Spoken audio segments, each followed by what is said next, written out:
श्री रामचंद्र भगवान की जय। सद्गुरु नानक देव की जय। जगद्गुरु श्री चंद्र भगवान की जय।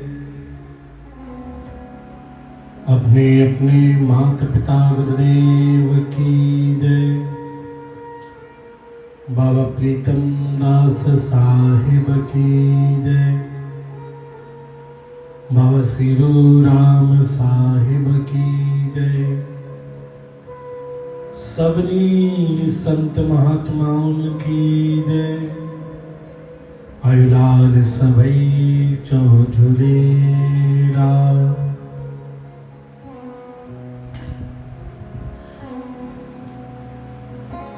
प्रथमे गुरु वंदना करा, फिर मनावा गणी। तृतीय सुमिरामा शारदा।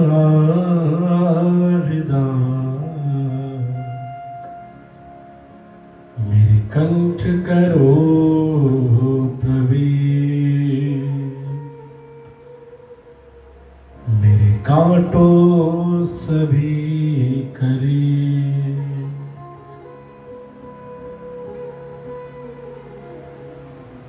ओम गुरुर्ब्रह्मा गुरुर्विष्णु गुरुर्देवो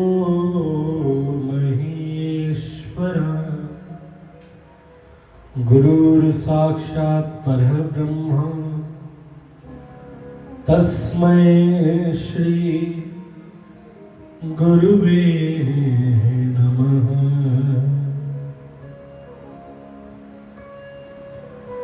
गजाननं भूतगणादिसेवितं कपितजम्बूफलचारुभक्षणम् उमासुतं शोकविनाशकारकं नमामि विघ्नेश्वर पादपङ्कजम्। अखण्डमङ्गलाकारं व्याप्तं येन चराचरं तत्पदं दर्शितं येन तस्मै श्री गुरुवे नमः।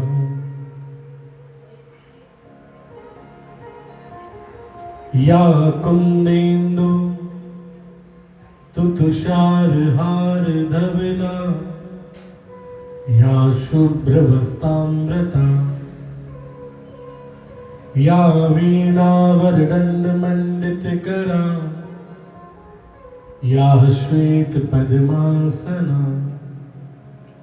या ब्रह्माच्युतशङ्कर प्रभृतिभे देवै सदा वन्दिता। सा मां पातु सरस्वती भगवती निःशेषजाड्यापहा। श्री कृष्णाय वासुदेवाय हरये परमात्मने ऋणोत्कलेशनाशाय श्री कृष्णाय वयं नमः। वंशी विभूषित करात नवनीरदाभात पीताम्बराधरविम्पलाधरोष्टात् पूर्णेन्दु सुंदर मुखारविंद नेत्रात् कृष्णात् परं किमपि तत्त्वहं न जाने। जय जय श्री राधा रमण, जय जय नवल किशोर। जय गोपी चित चोर प्रभु, जय जय माखन चोर। बंदो गुरुपद कंज कृपा सिंधु नरूप हर, महामोह तुम कुंज दास वचन रवि काम कर।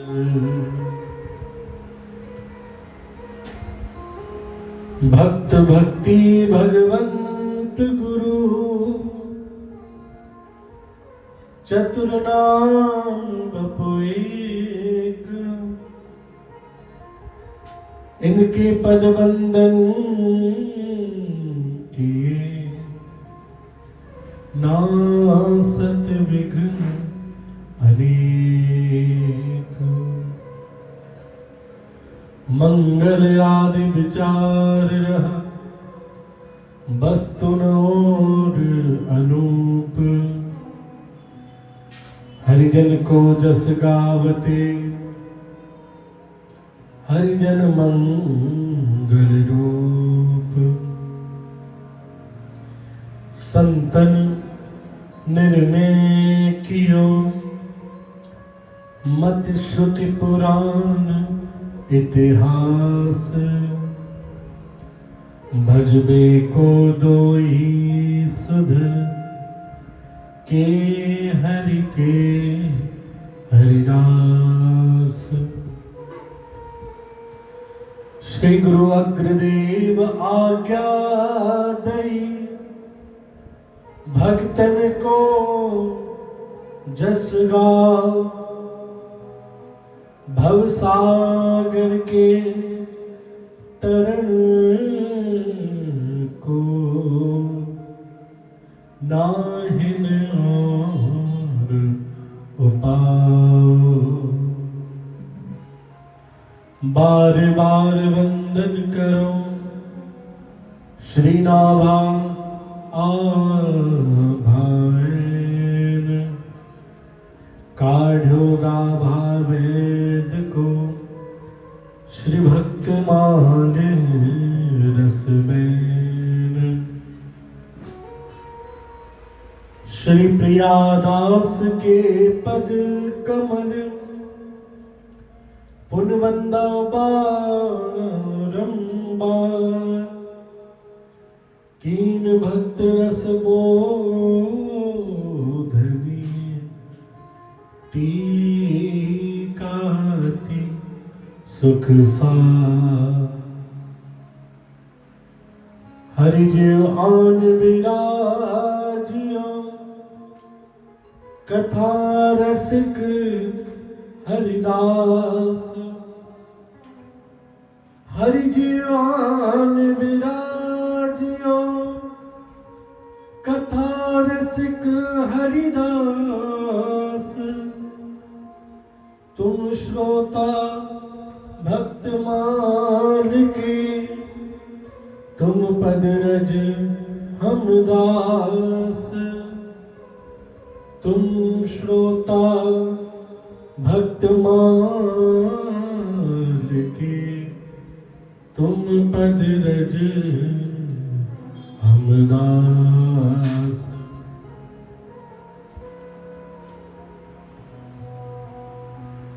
बोलिए श्री भक्तमाल भगवान की। भक्त और भगवान की। श्री कृष्ण कन्हैया लाल की। श्री रामचंद्र भगवान की जय।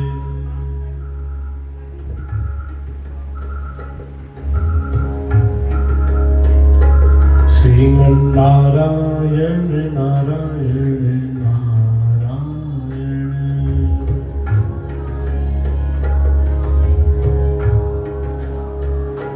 श्रीमन्नारायण नारायण नारायण। श्रीमन्नारायण नारायण नारायण।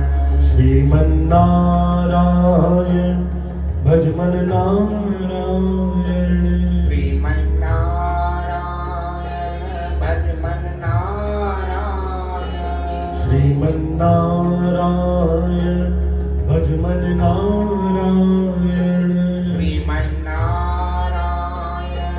भज मन नारायण श्रीमन्नारायण नारायण नारायण श्रीमन्नारायण नारायण नारायण मुझ में नारायण तुझ में नारायण मुझ में नारायण तुझ में नारायण मुझ में नारायण तुझ में नारायण ओ मुझ में नारायण तुझ में नारायण सब में नारायण नारायण नारायण सब में नारायण नारायण नारायण श्रीमन्नारायण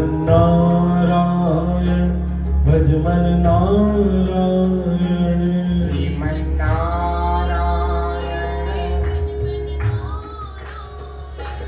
श्रीमन्नारायण नारायण नारायण श्रीमन्नारायण नारायण नारायण श्रीमन्नारायण श्रीमन्नारायण श्रीमन्नारायण श्रीमन्नारायण श्रीमन्नारायण भज मन नारायण श्रीमन्नारायण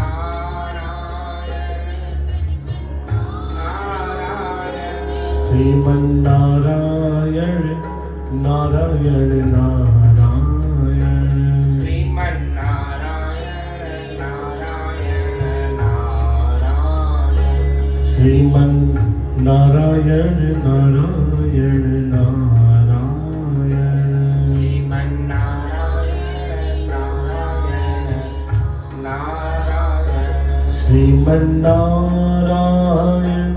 भज मन नारायण श्रीमन्नारायण भज मन नारायण श्रीमन्नारायण भज मन नारायण श्रीमन्नारायण भज मन नारायण श्रीमन्नारायण नारायण नारायण श्रीमन्नारायण नारायण नारायण लक्ष्मी नारायण विष्णु नारायण लक्ष्मी नारायण विष्णु नारायण लक्ष्मी नारायण विष्णु नारायण ओ लक्ष्मी नारायण विष्णु नारायण नारद नारायण नारायण नारायण ओ नारद नारायण नारायण नारायण श्रीमन्नारायण नारायण नारायण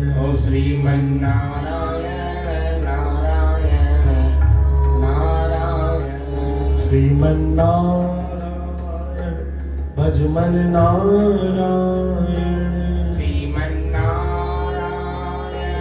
भज मन नारायण श्रीमन्नारायण नारायण नारायण ओ श्रीमन्नारायण नारायण नारायण बोलिए सद्गुरुदेव भगवान की जय।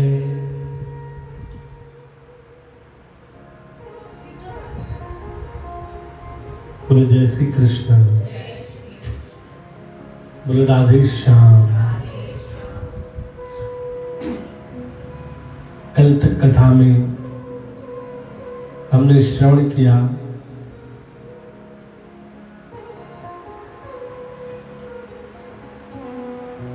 किस प्रकार ब्रह्मा जी ने भगवान कृष्ण के प्रति भक्त अपराध किया और उस भक्त अपराध के कारण उन्हें पुनर्जन्म लेना पड़ा नाभादास जी के रूप में और भक्तों का यश गाना पड़ा। तो आइए आज हम प्रवेश करते हैं किस प्रकार नाभादास इस धराधाम पर आए और भक्तों का कल्याण किया। बोलो जय श्री कृष्ण। नाभादास जी का वर्णन आता है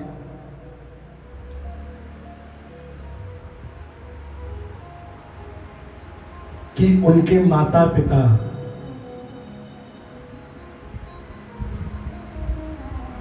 साधारण ब्राह्मण परिवार से थे। बहुत समय तक उन्हें पुत्र संतान नहीं हो रही थी।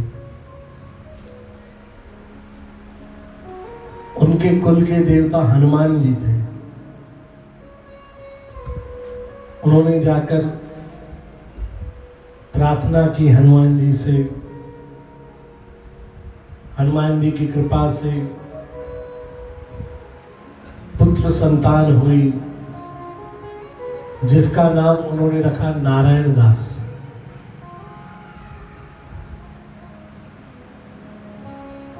अब भक्तमाल में वर्णन है कि हनुमान जी की कृपा से हुआ, इसलिए कहा गया हनुमान वंश। नाभादास जी के लिए श्री भक्तमाल में कहा गया है हनुमान वंश ही में जन्म प्रशंस जाको भयो दृगहीन सो नवीन बात धारी है। उमर बरस 5 मान के अकाल आँच माता वन छोड़ी गई विपत विचारी है। किला और अगर ताही डगर दर्श दियो लियो यो अनाथ जान पूछी सो उचारिये। बड़े सिद्ध जल के कमंडल सो सींचे नैन चैन भयो खुले चक जोरी को निहारी।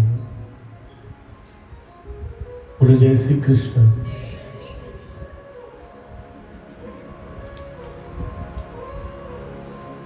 हनुमान वंश में उनका जन्म हुआ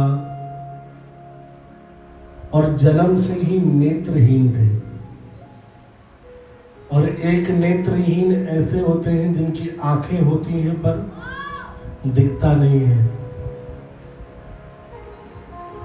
पर नारायण दास जी के आंखों के छिद्र ही नहीं थे, पूरी आंख ही बंद थी।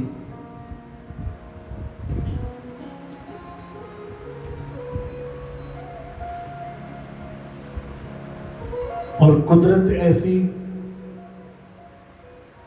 कि जन्म लिया कुछ ही वर्ष बाद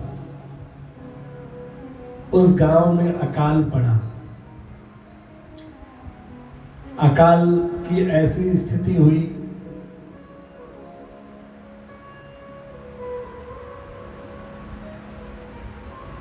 कि उनकी माता उनका लालन पालन नहीं कर पाई। इसलिए नारायण दास 5 वर्ष के जब थे जाकर एक घने जंगल में उन्हें छोड़ दिया और परमात्मा से प्रार्थना करी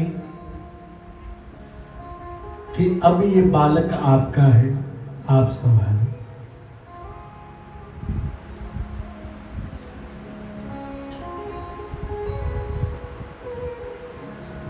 और ये बात सिद्ध है, जब तक हम समर्थ होते हैं, जब तक हमारे अंदर खुद सामर्थ होती है, तो हम भगवान की ओर देखते ही नहीं हैं।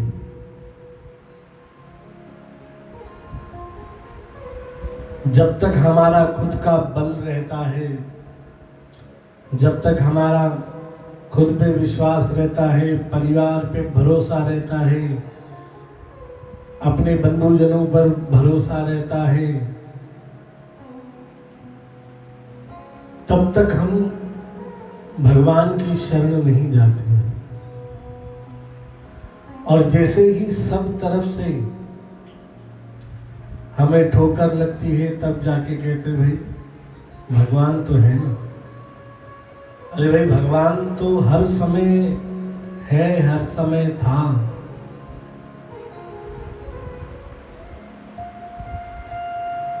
बस जब दुनिया से हमें खालीपन मिलता है तो हमें वो भगवान साफ साफ दिखाई देने लगता है। बोलो जय श्री कृष्ण। द्रौपदी जी का भी वर्णन आता है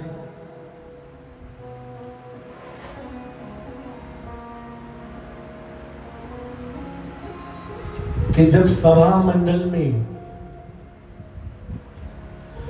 दुर्योधन उन्हें खींच कर लेकर आ रहा था, तो उस वक्त द्रौपदी के 5 बलवान शूरवीर पति 5 पांडव मौजूद थे। भीष्म पितामह मौजूद थे, द्रोणाचार्य मौजूद थे, कृपाचार्य मौजूद थे। सब चाहते तो युधिष्ठिर मौजूद थे। सब एक साथ अगर खड़े हो जाते तो दुर्योधन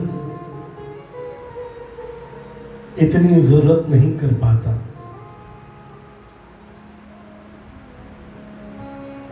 पर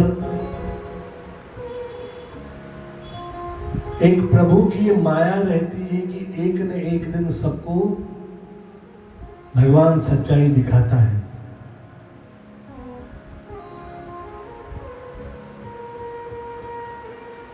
द्रौपदी एक एक के पास गई मदद मांगने कि मेरी मदद कर दो, मेरी लाज बचाओ। पर जिसके पास भी जाए सब नेत्र झुकाकर नीचे मुंडी कर कर बैठ जाए। कोई भी द्रौपदी की मदद करने आगे नहीं आए। भीष्म पितामह के पास गई, कृपाचार्य के पास गई, द्रोणाचार्य जी के पास गई कि आप तो अति बलवान हो, आप तो आचार्य हो, आप तो राजा हो, मैं आपकी बहू हूं, मेरी लाज बचाओ। पर उन्होंने भी नेत्र नीचे कर लिए, नेत्र बंद कर लिए। अंत में द्रौपदी ने सबसे मुंह मोड़ लिया कि कहा कोई भी मेरी विपत्ति में काम नहीं आ रहा है। खुद स्वयं अपने बल पे विश्वास किया, अपने हाथों से दुर्योधन को रोकने लगी। पर दुर्योधन के लिए बताया जाता है कि जितनी 100 हाथियों में ताकत होती है उतनी ताकत दुर्योधन की एक भुजा में थी। द्रौपदी बहुत चाहकर भी अपनी लाज नहीं बचा पा रही थी। आखिर में जब अपना बल भी जवाब दे गया तब जाकर द्रौपदी ने कहा कि हे परम पिता परमात्मा, हे केशव, हे गोविंद, हे कृष्ण, अब मैं तेरे हवाले हूं।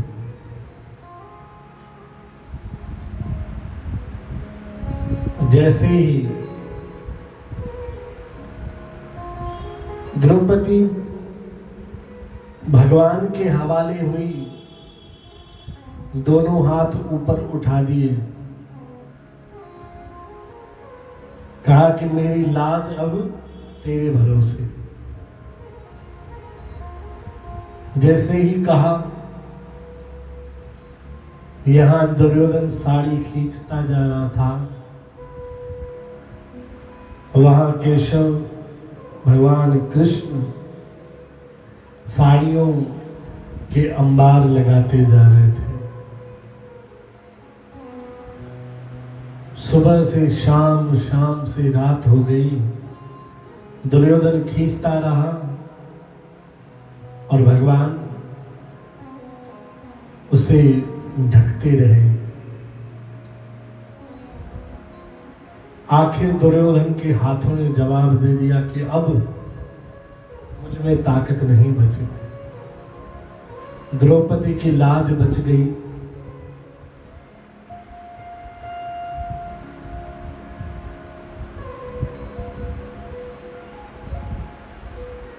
बोलो जय श्री कृष्ण, बोलो राधे श्याम।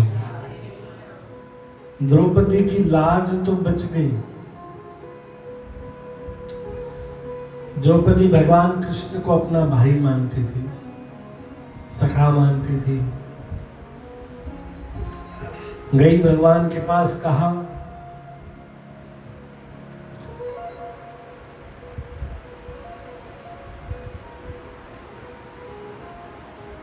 कि आपने आने में इतनी देर क्यों लगाई? जब मेरी लाज बचानी ही थी तो पहले ही आ जाते। भगवान ने कहा कि दुर्योधन अभी तुझे सभा मंडप में लाया नहीं था, मैं तो तब से वहां मौजूद था तेरी लाज बचाने के लिए। मैं तो तुझे सभा में भी आने ही नहीं देता, पर तूने मुझे याद ही नहीं किया।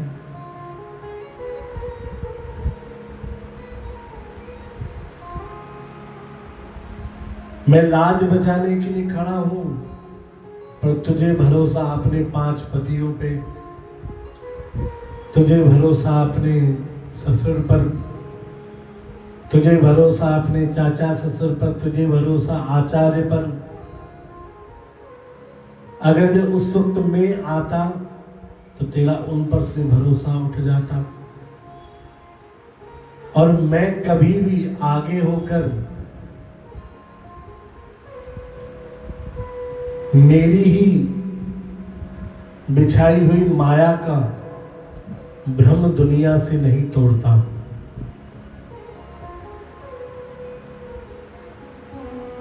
बोले जय श्री कृष्ण, बोले राधे श्याम। माया भी मेरी ही बिछाई हुई है, माया भी मेरी ही संतान है। उस माया को आदेश में ही करता हूं कि जितनी ये पूरी दुनिया है,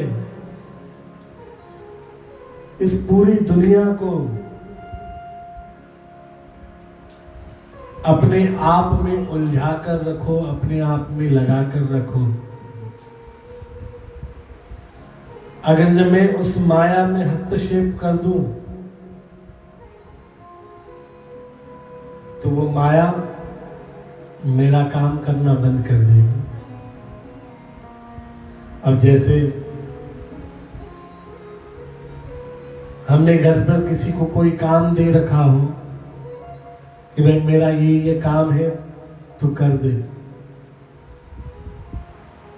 और हम खड़े हो जाए, ऐसे नहीं कर, वैसे कर, ऐसे नहीं कर, वैसे कर, वो बोलेगा खुद आप ही कर लो।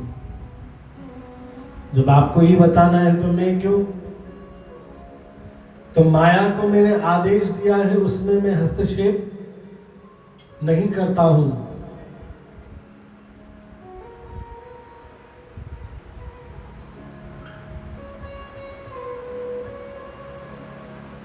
पर जो भक्त मुझे उस माया से दूर हटकर माया से निकलकर मेरा ध्यान करते हैं, मेरा चिंतन करते हैं, मैं उनके लिए सदैव तत्पर रहता हूं, उनकी लाज बचाने के लिए, उनकी सहायता करने के लिए।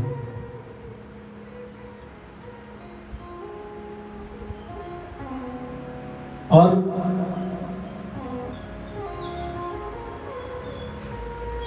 दुनिया की कितनी ही बड़ी तकलीफ क्यों न हो, जिस दिन हम सोच लें कि यह सब हमारे कर्मों का ही फल है, हमारे कर्मों के द्वारा ही आया हुआ है, तो उस दिन आधा दुख तो हमारा वहीं खत्म हो जाएगा। हम समझते हैं कि जो चीज हमको मिल रही है, दुख मिल रहे हैं, वो हमारा है ही नहीं, इसलिए ज्यादा दुखी होते हैं।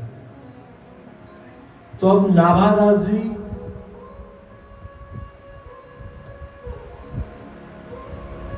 पांच वर्ष की आयु के हैं, उन्हें माता ने जंगल में छोड़ दिया, कहा अब तेरा रखवाला भगवान है, तो जाकर भगवान के भरोसे भगवान तेरी लाज रखेंगे।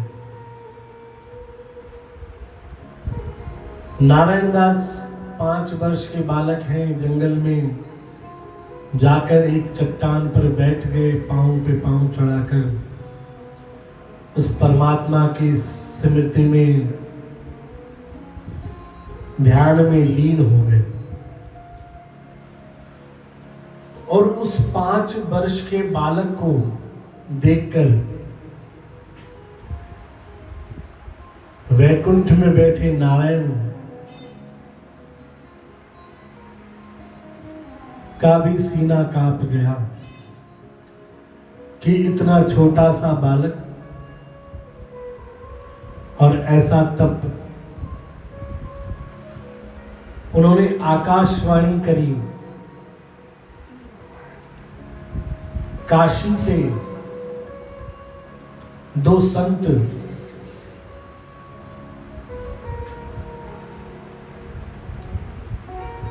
आकाश मार्ग से कहीं जा रहे थे, अग्रदास जी और किलहदास जी।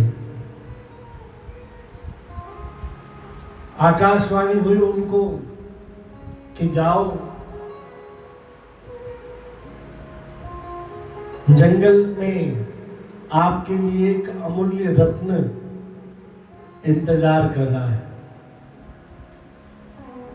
संतों ने आकाशवाणी सुनी, कहा कि आकाशवाणी जरूर प्रभु ने हमारे लिए करी है, पर रत्नों का काम हमारा क्या, हम तो संत हैं, हम इन रत्नों का क्या करेंगे। फिर अग्रदास जी ने कहा कि प्रभु का इशारा कुछ और है, चलो। वन की ओर पहुंचे, देखा एक छोटा सा बालक एक चट्टान पर एक टांग पे चढ़ाकर सिद्धों के भांति ध्यान मुद्रा में बैठा है।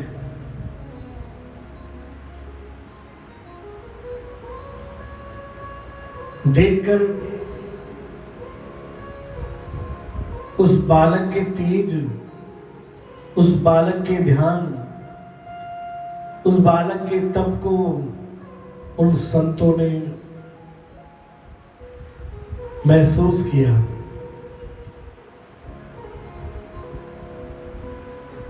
किलहदास जी ने सवाल किया,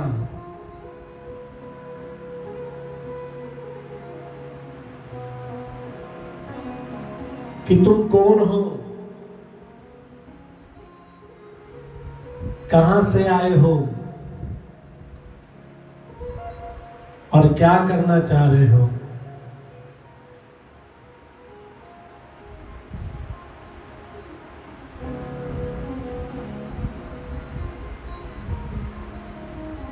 जब ये सवाल किया,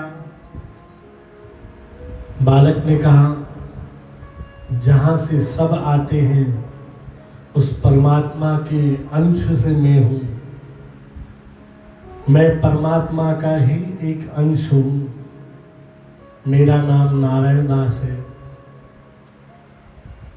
और जहां प्रभु चाहेंगे मैं वहां जाऊंगा। जब बालक के मुख से ये बात सुनी, संत अति प्रसन्न हुए। देखा कि बालक के दोनों नेत्र के छिद्र ही बंद हैं, नेत्र ही नहीं है। कमंडल से जल निकाला, उस बालक के नेत्रों पर लगाया। बालक के उसी वक्त नेत्र आ गए। नेत्र खुलते ही दोनों संतों का दर्शन किया और उस संतों के चरणों में नतमस्तक हुए। बोलो जय श्री कृष्ण, बोलो राधे श्याम। दोनों संतों ने कृपा कर उन्हें राम मंत्र का उपदेश दिया और जयपुर के पास में गलता आश्रम है, वहां पर नारायण दास को लेकर गए।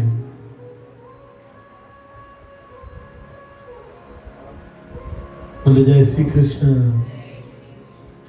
बोलो राधे श्याम। जयपुर के पास में गलता गद्दी है, वह आश्रम में लेकर गए।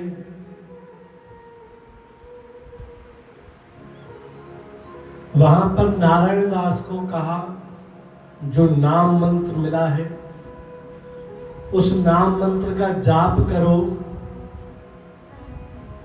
और जितने भी यहां आश्रम में साधु संत आ रहे हैं उन साधु संतों की सेवा करो, उन्हें भोजन कराओ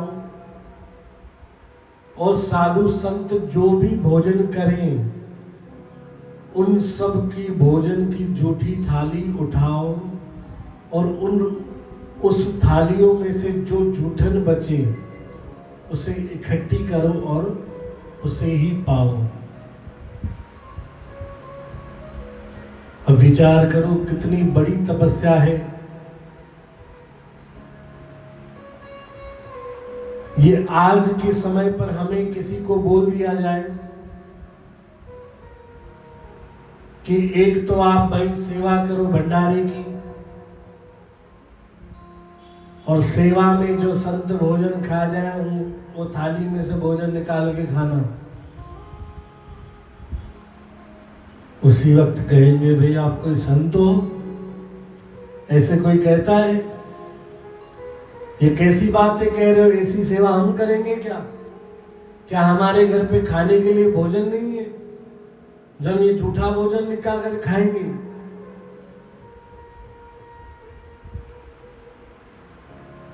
जब तक हमारे मन में यही सोच है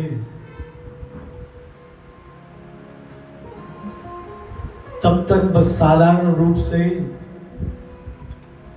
जन्म लेना है, मृत्यु होनी है, जन्म लेना है, मृत्यु होनी है, जन्म लेना है, मृत्यु होनी है।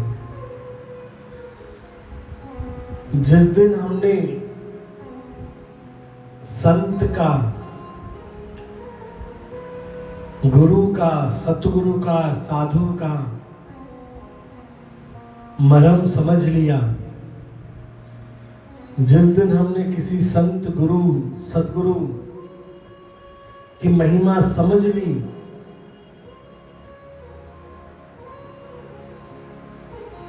कि संतों के द्वारा, गुरु के द्वारा, सतगुरु के द्वारा जब भी हमें कोई आज्ञा करी जाती है तो वो आज्ञा कोई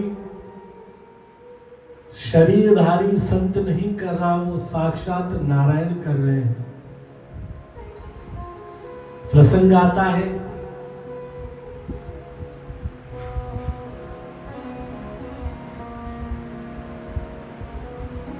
बोलो जय श्री कृष्ण, बोल राधे श्याम। जब शास्त्र लिखे जा रहे थे, पुराण लिखे जा रहे थे, गणेश जी सब शास्त्र पुराण लिख रहे थे, आखिरी में मस यानी शाही बच गई। कहा कि इस शाही को हम कहां करें? तो किसी ने कहा तो बची है तो उसे कहीं फेंक दो, कहीं रख दो। बोले नहीं, यह शाही ऐसी है कि जो लिख दो वो सच हो जाता है। तो बहुत मंथन के बाद उन्होंने कहा कि इस शाही को संतों के मुख में डाल दो, जो वो कहेंगे वो सच होगा।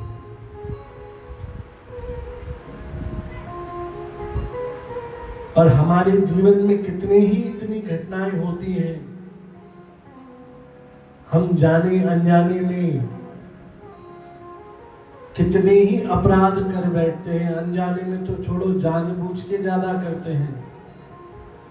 अनजाने में तो फिर भी कभी कभी होते हैं, पर जानबूझकर ज्यादा करते हैं।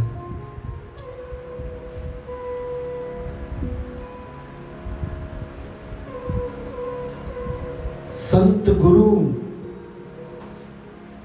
इनकी महिमा गोविंद से ज्यादा मानी गई है। बोले जय श्री कृष्ण। एक भक्त की कथा आती है, शायद जनाबाई के जीवन की है, कि उनके सामने गुरुदेव उनके चलते हुए आ रहे थे और गुरुदेव के साथ उन्हें भगवान का स्वरूप भी दिख रहा है कि वो भी चलकर आ रहे हैं। अब हमने एक कहावत तो सुनी है, गुरु गोविंद दो खड़े आगे, बलहारी गुर आपने गोविंद दियो बताए। अब एक तरफ गुरु हो, एक तरफ गोविंद हो, तो इस दोहे के अनुसार हमें गुरु को चुने जिन्होंने गोविंद से मिलाया है। और अब दोनों जब साथ में आ जाए तो अगर आप गुरु को चुनते हो तो गोविंद का अपराध है, गोविंद को चुनते हो तो गुरु का अपराध है। कहां जाए, कैसे जाए? तो जनाबाई ने विचार किया कि अब दोनों साथ में आ रहे हैं, अगर जब मैं गुरु जी के पांव लगती हूं तो गोविंद का अपराध हो जाएगा, गोविंद को पहले पूछती हूं तो गुरु जी का अपराध, क्या करूं? और ये एक भक्त की परीक्षा थी। अब उसमें कैसे पास होना था, उन्होंने सोचा। आखिर उन्होंने सोचकर थोड़ा आगे बढ़ी और गोविंद का हाथ पकड़कर अपनी तरफ खींच लिया और कहा कि मेरे गुरुदेव आ रहे हैं, आइए हम मिलकर इनका स्वागत करते हैं।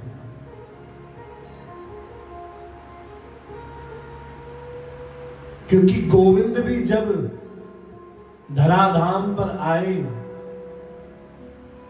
चाहे राम रूप में, चाहे कृष्ण रूप में, चाहे वामन रूप में, चाहे वाराह अवतार में, चाहे नरसिंह अवतार में, जिस भी अवतार में गोविंद इस धराधाम पे आए, बिना गुरु के वो भी नहीं चले। तो उन्होंने गोविंद को पकड़कर कहा कि आओ मेरे गुरु का स्वागत करें। गुरु भी प्रसन्न और गोविंद भी प्रसन्न। तो ये भक्तों का चरित्र हमें सिखा रहा है कि जब कोई संत आज्ञा हो पहली बात तो देखो भाई, हम सोचते हैं कि मुझे ये आज्ञा मिली तो मुझे ही क्यों बोला, किसी और को क्यों नहीं बोला। अच्छा आप बताओ, कभी अनजाने में आपको कहीं धन लाभ हो जाए, आपने कोई कहीं लॉटरी ले रखी हो, कहीं प्रॉपर्टी ले रखी हो, कहीं आपका घर मकान दुकान में अचानक से एक सोने का घड़ा निकल आए, आप बताओ उस घड़े के साथ क्या करोगे? बाहर फेंक दोगे कि ये मेरे लिए थोड़ी नहीं है, ये पता नहीं किसका है? करोगे क्या ऐसा? क्या करोगे उसका? सब कह रहे पहले मिले तो सही, फिर बता पड़े। वही मिल जाए, सोने के सिक्के भरे पड़े हो पूरे घड़े में, क्या करोगे? फेंक दोगे कि ये मेरा थोड़ी नहीं, कोई मैंने मेहनत करके थोड़ी नहीं कमाया है, मैं काय के लिए रखूं? ऐसा करेंगे क्या? क्यों नहीं करेंगे? क्योंकि हमें उसमें दिख रहा है कि ये मेरे लाभ की चीज है, तो हम उसे रख लेंगे। पर जहां संत आज्ञा होती है वहां हम भी अपना दिमाग दौड़ाते हैं कि इसमें मेरा फायदा है कि नहीं, ये सेवा मैं करूंगा तो कोई मुझे देखने वाला खड़ा रहेगा कि नहीं, कोई मेरी तारीफ करेगा कि नहीं कि मैंने ये सेवा करी है, कोई मेरी वाहवाही करेगा कि नहीं। और जहां देखेंगे वाहवाही नहीं होगी, तारीफ नहीं होगी, तो ये करके हमारा क्या फायदा, हम क्यों करें? पर नहीं, जिस सेवा में आपके मन को चोट लगे, अभिमान को चोट लगे, वही सेवा फलीभूत होती है। जिस सेवा में आपको वाहवाही मिल गई, तारीफ मिल गई, जितने जनों ने आपकी तारीफ कर ली, जितने जनों ने आपकी वाहवाही कर ली, वो अनजाने में ही आपके पुण्य कर्म के भागीदार बन गए। आपका पुण्य थोड़े थोड़े हिस्से में उन लोगों के पास पहुंच गए। तो भाई आज ये तरीका भी अपना लो, फ्री में आपको पुण्य कमाना हो तो लोगों की वाहवाही करना शुरू कर दो, पर झूठी नहीं, दिल से। एक तो ये कि सबकी वाहवाही करो, ऐसे नहीं कि कोई सेवा कर रहा हो तो हम कहें भाई बड़ी सेवादारी ठहर दिया, सजी सेवा यही बेटी कर दिया, सेवादार ने मुखियारी ठही थी घूमे। मन में ये भाव नहीं लाए।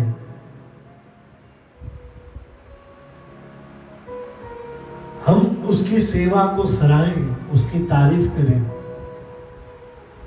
अगर जब मन में दुर्व्यवहार लाएंगे, मन में बुरी सोच लाएंगे, तो जैसे अच्छा बोलने से हम पुण्य के भागीदारी बनेंगे, बुरा बोलने से पाप के भी भागीदारी बनेंगे।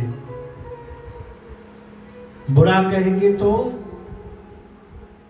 हमें पाप का भी हिस्सा बनना पड़ेगा। बोलो जय श्री कृष्ण, बोलो राधे श्याम, बोलो सीताराम। जो ये दुनिया है ना, एक आईना है। अच्छे का आपको अच्छा मिलेगा फल, बुरे का आपको बुरा फल मिलेगा। तो नाभादास जी, नारायण दास जी, अभी तक उनका नाम नारायण दास है, नाभादास आगे नाम पड़ेगा। नारायण दास जी को आज्ञा करी कि सिर्फ तुम्हें भोजन क्या पाना है? जो संत लोग भोजन करेंगे दिन रात, उनकी थाली में से जूठन निकालना, जूठन इकट्ठी करना, और वह शीत प्रसाद तुम पाना। अब नारायण दास ने कोई और भक्ति नहीं करी कि भाई बड़ा कोई तप करा, बड़ा कोई यज्ञ हवन करे, भगवान को प्रसन्न किया। नहीं, उन्होंने कितने ही वर्षों तक सिर्फ यही काम किया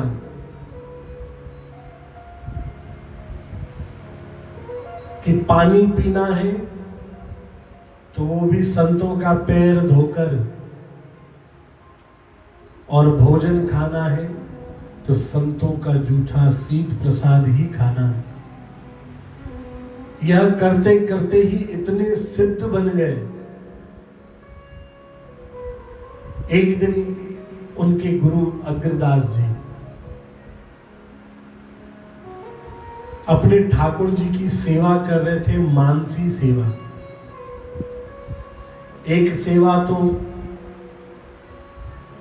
जो हम ठाकुर जी की करते हैं,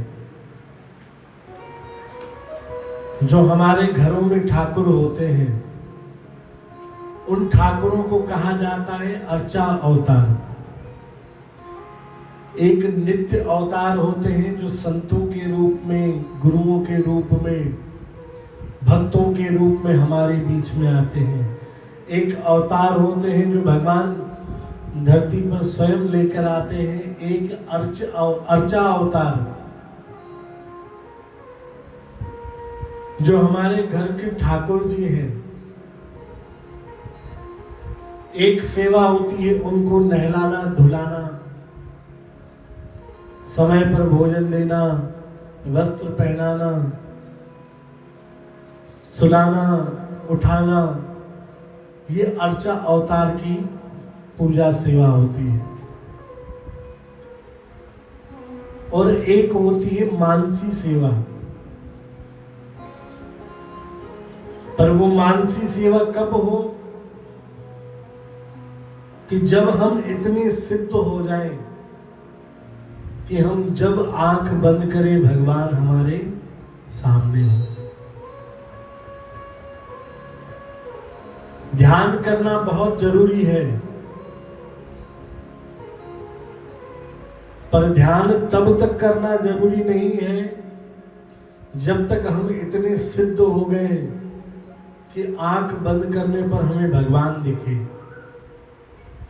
उसके पहले हम आंख बंद करके ध्यान करेंगे तो हमें दुनिया ही दिखेगी। तो हम आंख खोलकर भी पाप में हैं और आंख बंद करने में भी हम दुनिया में, तो वो ध्यान किसी काम का नहीं। जब तक हमारी स्थिति परिस्थिति वो नहीं हो जाए कि हमें आंख खोले तो सब में परमात्मा दिखे, और बंद करें तो परमात्मा का स्वरूप तो अंदर विराजमान हो ही सही। जब तक वो स्थिति ना हो जाए तब तक ध्यान भी किसी काम का नहीं।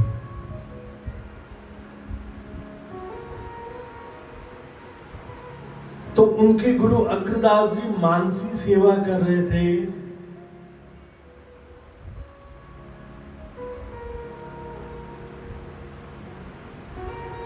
उस मानसी सेवा में उनके ठाकुर श्री सीताराम जी उनको नहलाया धुलाया, वस्त्र पहनाए, फूलों की माला तैयार कर रहे थे मन ही मन में।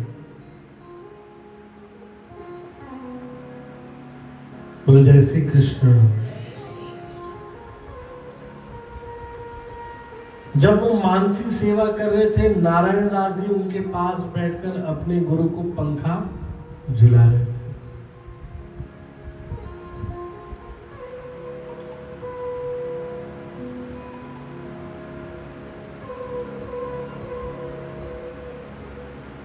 गुरुजी फूलों की माला बना रहे थे, नारायण दास जी पंखा झुला रहे थे। इतने में ही दूर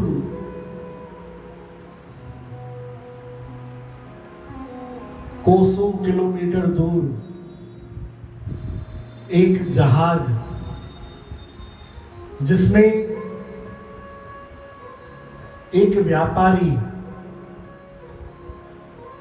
दूर देश से खूब सारा सामान लेकर अपने देश वापस आ रहा था।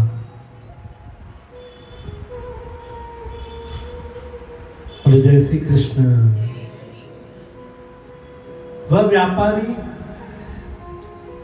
अपने जहाज में जब वापस आ रहा था, जहाज में कुछ खराबी हुई, वह जहाज डूबने लगा। जो उस पानी के जहाज का चालक था, नाविक था, उसने कह दिया कि भाई अब मैंने सब तरीके ढूंढ लिए बचाने के, पर अब असंभव है, अब हम बच नहीं सकते, अब ये जहाज डूब कर रहेगा। अब तो हमें परमात्मा ही बचा सकते हैं। तुम अपने भगवान को याद करो, मैं अपने भगवान को याद करूं। अगर जो उनकी मर्जी होगी तो बचेंगे, नहीं तो अब डूबना तय है। व्यापारी का करोड़ों का माल था।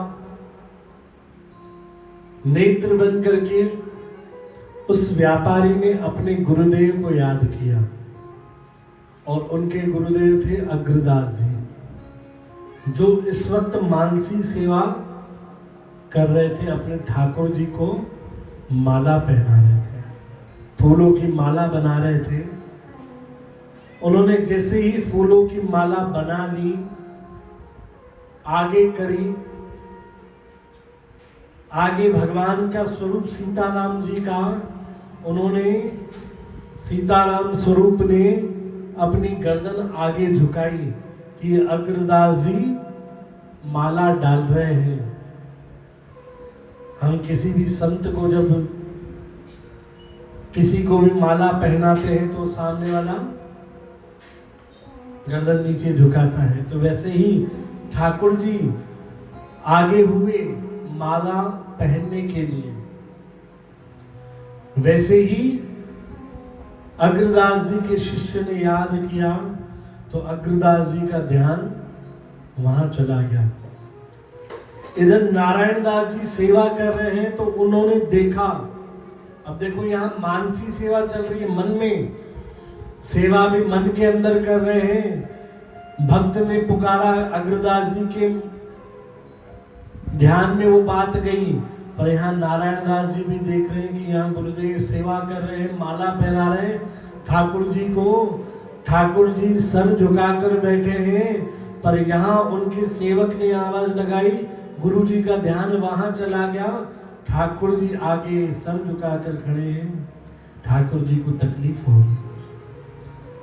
नारायण दास जिस पंखे से गुरुदेव की सेवा कर रहे थे, जोर से पंखा दूसरी तरफ, जिस तरफ वो जहाज डूब रहा था, दूसरी तरफ जोर से वो पंखा किया, वो जहाज को इतनी तेज हवा लगी, लहरों ने उस जहाज को पार उतार दिया, किनारे की तरफ पहुंचा दिया।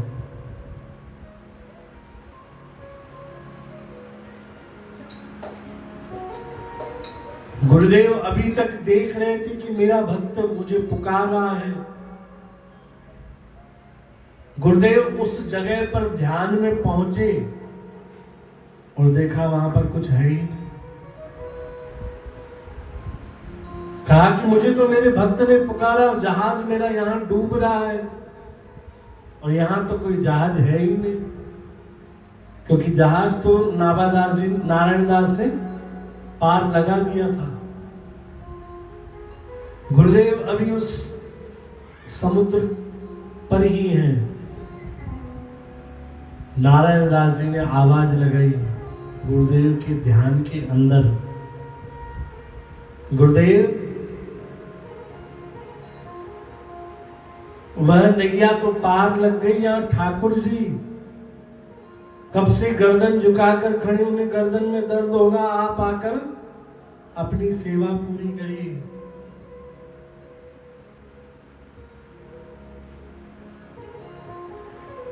अब अग्रदास जी समझ नहीं पाए कि ये आकाशवाणी हुई या क्या, मैं तो अपनी मानसी सेवा में हूं, पर एकदम ध्यान गया कि हाँ वे ठाकुर जी इंतजार कर रहे, जल्दी से आए, माला पहनाई, नमस्कार किया और ठाकुर जी से विदाई ली। ध्यान से बाहर आकर कहा कि कौन है, किसने मुझे आवाज लगाई, किसने मेरे ध्यान के बीच में आकर मेरी सेवा में मुझे आकर देखा। तो नारायण दास जी ने हाथ जोड़कर कहा कि गुरुदेव ये कोई और नहीं है, ये आपका ही शिष्य है, संतों के जूठन खाने वाला, संतों का चरणोदक पीने वाला ये नारायण दास है। गुरुदेव ने जैसे ही सुना, गुरुदेव फिर से ध्यान मग्न हो गए और अपने ठाकुर जी से बात करने लगे कि जो इस बालक नारायण दास की स्थिति है, ये स्थिति तो मेरी भी नहीं है। मैं मानसी सेवा कर रहा हूं, इसका गुरु हूं, मेरी मानसी सेवा में यह बालक आकर मुझे सेवा के लिए कह गया, तो ये तो मेरे से भी बड़ी स्थिति में आकर पहुंच गया है। तो उस वक्त ठाकुर जी कहते हैं कि संतों की शीत प्रसादी का फल है, जो इसने न जाने कितने वर्षों तक संतों का शीत प्रसाद लिया है, न जाने कितने वर्षों तक संतों के चरण धोकर पिए हैं, उसी जल का प्रताप है, उसी भोजन का प्रताप है, जो ये नारायण दास तुम्हारे नाभि की बात को जान गया। और ठाकुर जी ने आज्ञा करी कि इसका जन्म ही भक्तों के चरित्र गाने के लिए हुआ है। अब आगे तुम ही इसे आज्ञा करो कि भक्तों का चरित्र गान करें, भक्तों का यश गाए।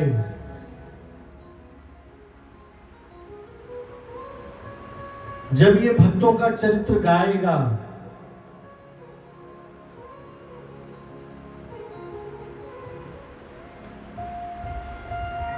इसका जीवन सफल ही तब होगा।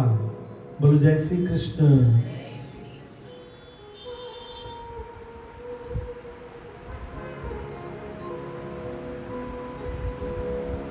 गुरुदेव ध्यान से बाहर आए और नारायण दास को आज्ञा करी कि तुमने सेवा कर कर संतों का शीत प्रसाद खाकर चरणों तक पीकर जो उपाधि प्राप्त करी है, उसके फल स्वरूप प्रभु परमात्मा ने आज्ञा करी है कि तुम भक्तों का यश गान करो, भक्तों का चरित्र लिखो।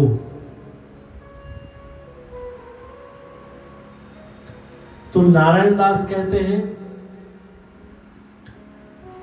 कि भक्तों का यश मैं कैसे लिखूंगा? अगर आप मुझे कहें सिया राम जी का चरित्र लिखो, तो संतों के द्वारा मैंने सुना है कुछ मैं लिख सकता हूं, आप कहो भगवान कृष्ण के बारे में कुछ लिखो, तो मैं लिख सकता हूं। मैंने संतों से मुख से कृष्ण कथा सुनी है। आप कहो श्री हरि नारायण के बारे में लिखो, मैं लिख सकता हूं। पर मैंने भक्तों का जीवन देखा ही नहीं है, भक्तों का जीवन समझा ही नहीं, तो उस बारे में मैं आगे लिखूं या उनका वर्णन कैसे करूं। तो कहा कि पहले तो जिस प्रकार तुमने मेरी नाभि की बात जान ली, मेरी मानसी सेवा में तुमने प्रवेश किया, आज से तुम्हारा नाम नाभादास, क्योंकि तुमने नाभि की बात जान ली। और जिस प्रकार तुम मेरे ध्यान में आए, वैसे ही एक एक कर जब तुम ध्यान में बैठोगे, एक एक कर भक्त जितने भी हुए हैं, सतयुग में, त्रेता में, द्वापर में, कलयुग में, वह भक्त एक एक कर तुम्हारे पास आएंगे और तुम उन भक्तों का चरित्र वह तुम्हें खुद आप सुनाएंगे, अपना अपना चरित्र, और वह तुम लिखते जाना और उन चरित्र का गुणगान करना। नाभादास जी ने हमेशा की तरह अपनी गुरु आज्ञा को शिरोधारी किया और वह गुरु आज्ञा मानकर उन्होंने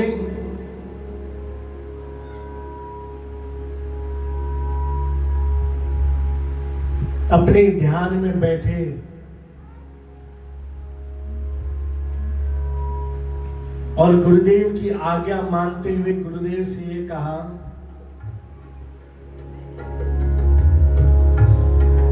जहां ले चलोगे वहीं मैं चलूंगा, जहां ले चलोगे वहीं हम चलूंगा,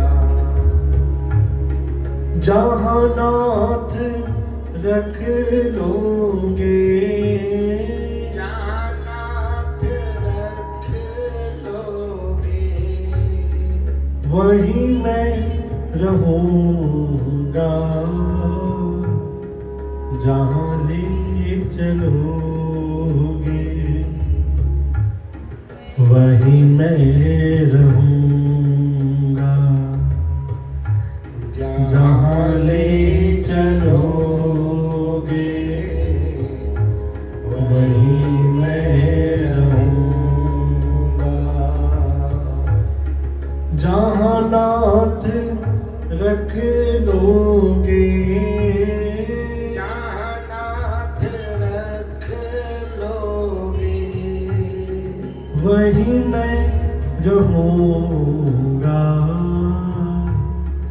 जहां ले चलोगे वहीं मैं रहूंगा। ये जीवन समर्पित शरण में तुम्हारे,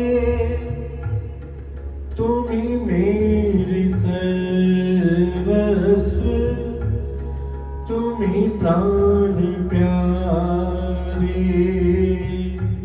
ये जीवन समर्पित शरण में तुम्हारे, तुम ही मेरे सर्वस्व, तुम ही प्राण प्यारे। तुम्हें छोड़ करना, तुम्हें छोड़ करना किससे कहूँगा, जहाँ ले चलोगे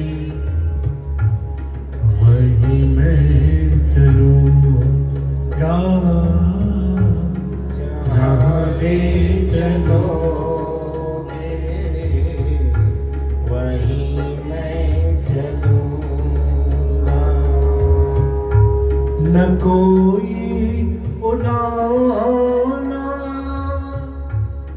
न कोई है अर्जी, कर लो करा लो तुम्हारी है मर्जी। न कोई उड़ाना न कोई है अर्जी, कर लो करा लो तुम्हारी जो मर्जी।